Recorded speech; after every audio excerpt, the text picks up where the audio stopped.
it's an honor to talk about her.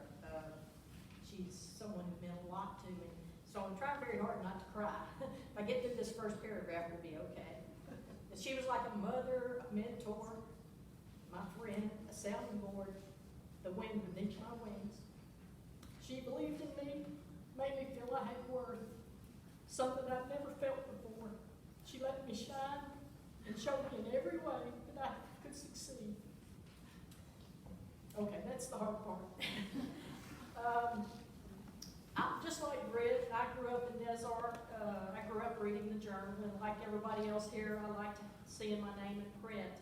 I knew she was a leader in the community, and about her untiring support and involvement in all aspects of community life, from the schools and churches to the civic organizations and the governmental operations. However, I knew very little about what it took to put a newspaper out. I came to understand just how important the paper in Mrs. Walls was to the community when I went to work for her in 1985. Why she hired me, I will never know. My interview with her consisted of a brief conversation at the back door of the journal office. I just kind of opened the door and stuck my head in and told her I needed a job, and heard that she was losing an employee and was looking to hire someone. So I asked her if she would consider hiring me. She gave me a big smile, put her arm around me, gave me a big hug, and said, yeah, I need a proofreader. Do you think you could do that? I told her, well, I've never done it before, but sure, I'll give it a try. Looking back, I have to laugh because she didn't even ask me if I could type, if I had any kind of training at all that was applicable to the business of the newspaper. She just hired me on the spot. When I mentioned this to Becky and Mary at the hospital the other day, they laughed and told me that their mom and dad was pretty good about just pulling people off the street when they needed someone. They didn't do a lot to boost my confidence. I'm sure Mrs. Walls rethought hiring me after my first 2 weeks at the paper. She found out very quickly that I did not make a very good proofreader. I also cost her a little bit of money when I ruined some metal plates used in printing paper. There's an associate here today who, when I found out that I hadn't done the correct thing, I asked her, I said, why didn't you tell me? And she said, it's always best to learn the hard way. Thank you, Sandy. I'm sure she grew frustrated with me and was thinking the phrase that she had often heard her late husband use, that as a proofreader, I was working above my level of intelligence. Luckily for me, she decided to see what I could do as a writer, and that first story was to write about Miss Joyce Saul, who had learned how to fly an airplane. This was a perfect story for my first experience writing about a woman taking on a new challenge, one that not many females would try. I think she knew that writing that story was an experience that would benefit me at a personal level. I think she knew I needed an ego boost, and it worked. Gosh, we made a good team. She had such a creative mind and truly was a better writer than me, but she was always willing to let me do the fun stories, to shine, to be the one getting the praise. She was one of the smartest people I've ever known, and without a doubt, she was the hardest working person I've ever known. Her long hours at the paper were legendary. She attended meetings of interest, school, city, county, church, sporting, any and all events. Day after day, she sought ways to inform the public of happenings in Desart and in the world beyond, and to make the journal a better piece of journalism. Perfection is almost impossible when you consider that the average journal, which is usually 14 to 16 pages, contained about 42,000 words, and photo lines with cut lines and headlines. But perfection was always her goal. Miss Walls was not all work all the time. She did love to dance. I think that's been mentioned already. And her partner in crime happens to be here today. One night when they were out dancing, they were having such a good time that Miss Walls tripped and broke her ankle. So that kind of put her out of commission for a couple of weeks, and well, I think it was around 6 weeks.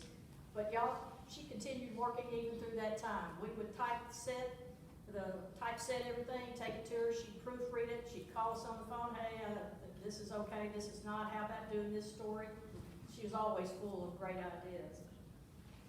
Thank you, Miss Geraldine, you helped her have a good time. When I think of her now, when I think of Miss Walls, I know Fritz alluded to her being a redwood tree. I've always thought about a photograph that I saw that Ansel Adams did years ago in Yosemite of the half dome with the moon above it. And I've always thought that that photo captures strength, the strength that I saw in her.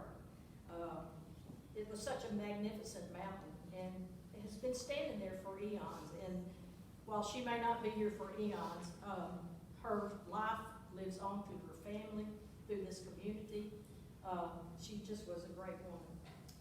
Over the 12 years that I worked with her, we spent a lot of time together, long hours each week.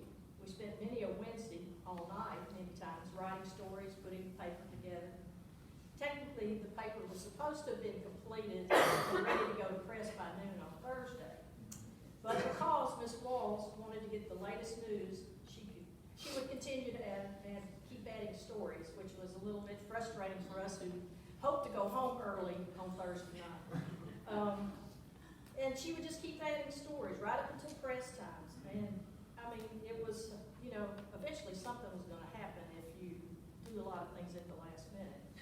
One of the most humorous faux pas that we had was Ms. Walsh was making some corrections on two stories that had come in at the last minute. One of them had to do with the Chamber of Commerce meeting, and the other had to do with an obituary.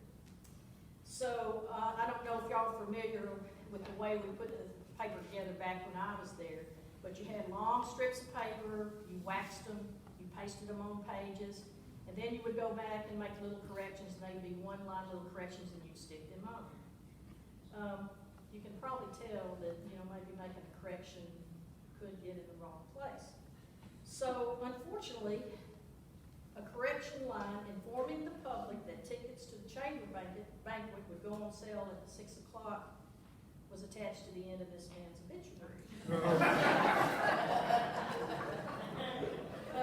None of us caught the mistake, and I only became aware of it on Friday morning when Joe York stopped me on the street to ask about buying tickets to a funeral. I'm sure I gave him a puzzled look, but the puzzlement quickly turned into horror when he showed the newspaper which said the tickets went on sale for the man's funeral. I quickly ran back to the journal office and showed Sandy the mistake, and I said, y'all, she's going to kill us. But I have to say, she took it pretty well, didn't say a word, but I do recollect hearing a lot of loud noises of paper being shoved around on her desk. I will end with what is probably my favorite memory, which captures so much of who Miss Walls was.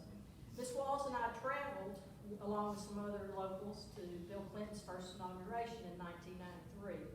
The trip came about as sort of a bet between Miss Walls and I. I had told her one night while we were working late that I thought Clinton would win, and she didn't agree with me. I gave her a few reasons how I thought that he would win, and her response said, well, if he wins, you and I are going to the inauguration. And she was a woman of her word. Because we did make that trip. I spoke to her about the trip when I saw her at the hospital 2 weeks ago. She was able to talk at that time, and this is what she said to me about that trip. I bought a ticket. I paid $100 to go to the Arkansas inaugural balls, and no one would dance. I wanted to dance, and all they wanted to do was stand around and talk. Words were her life. Not cheap words tossed around without thinking, but thoughtful, intelligent words in real conversation. She cared passionately about the country, about this community. She cared enough to stay informed and to speak her mind. And each week for 72 years, Mrs. Walls dedicated her life to keeping up with the lives of her readers, the relatives, and friends. We miss her. I hope she's dancing.